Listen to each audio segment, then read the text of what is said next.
Marketing survival series part 26. കേട്ടുകേഴ്വി പോലും ഇല്ലാത്ത പ്രോഡക്റ്റിന്റെ ads ആണ് ഇപ്പൊ മെറ്റയിൽ വരുന്നത്. എന്തായിരിക്കും അതിന്റെ റീസൺ?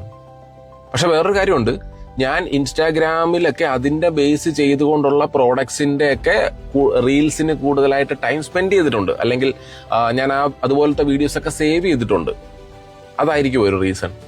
നമ്മളുടെ ബിഹേവിയർ ഒരു റീസൺ ആണോ, അല്ലെങ്കിൽ റിയൽ ടൈമിലാണോ മെറ്റയുടെ പ്രഡിക്ഷൻസ് നടക്കുന്നത് ഇന്റന്റിനെ ബേസ് ചെയ്തുകൊണ്ട്? ഇന്റന്റ് പ്രഡിക്ഷൻ ഫോർമാറ്റ് ആണെന്നാണ് എനിക്ക് തോന്നുന്നത്. അല്ലേ? ആണ്. നിങ്ങൾ ആൻഡ്രോമേഡ അപ്ഡേറ്റ് ഫോളോ ചെയ്യേണ്ടതിന്റെ റീസൺ ആണ് ഞാൻ പറയുന്നത്.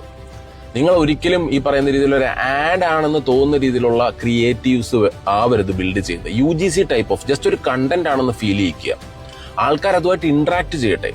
ഇന്ററാക്ട് ചെയ്യുമ്പോൾ അവരുടെ ബിഹേവിയറൽ പാറ്റേൺ AI അല്ലെങ്കിൽ ആൻഡ്രോമേഡ അപ്ഡേറ്റിന് ഐഡന്റിഫൈ ചെയ്യാൻ പറ്റുകയും അതിനെ ബേസ് ചെയ്തുകൊണ്ട് നമ്മളുടെ പ്രോഡക്ട്സിനെ സജസ്റ്റ് ചെയ്യാനും പറ്റും. മനസ്സിലായോ? മില്യൺസ് ഓഫ് യൂസേഴ്സിന്റെ ബിഹേവിയറൽ പാറ്റേൺ ഐഡന്റിഫൈ ചെയ്ത് ആ ഒരു വേയിൽ ആരെങ്കിലും വീഡിയോസുമായിട്ടോ അല്ലെ കണ്ടന്റുമായിട്ടോ ഇന്ററാക്ട് ചെയ്യുന്നുണ്ടെങ്കിൽ അവരും അതേ ക്രൈറ്റീരിയയിൽ അല്ലെങ്കിൽ ആ കാറ്റഗറിയിലുള്ള ഒരു പ്രോഡക്റ്റ് മേടിക്കാനായിട്ടുള്ള ഒരു കസ്റ്റമർ ആവാം. മനസ്സിലായോ? സോ അങ്ങനെയാണ് പ്രഡിക്ഷൻസ് വർക്ക്ഔട്ട് ചെയ്യുന്നത്. മനസ്സിലായല്ലോ? സോ നിങ്ങളൊരു ഡിജിറ്റൽ മാർക്കറ്റർ ആണെന്നുണ്ടെങ്കിൽ, ആൻഡ്രോമേഡ അപ്ഡേറ്റ് ഫോളോ ചെയ്യുന്നുണ്ടെങ്കിൽ, ഈ ഒരു പാറ്റേണിലാണ് ആൻഡ്രോമേഡ വർക്ക് ചെയ്യുന്നത്. ജസ്റ്റ് ഒന്ന് മനസ്സിലാക്കി വെച്ചോളൂ. Thank you.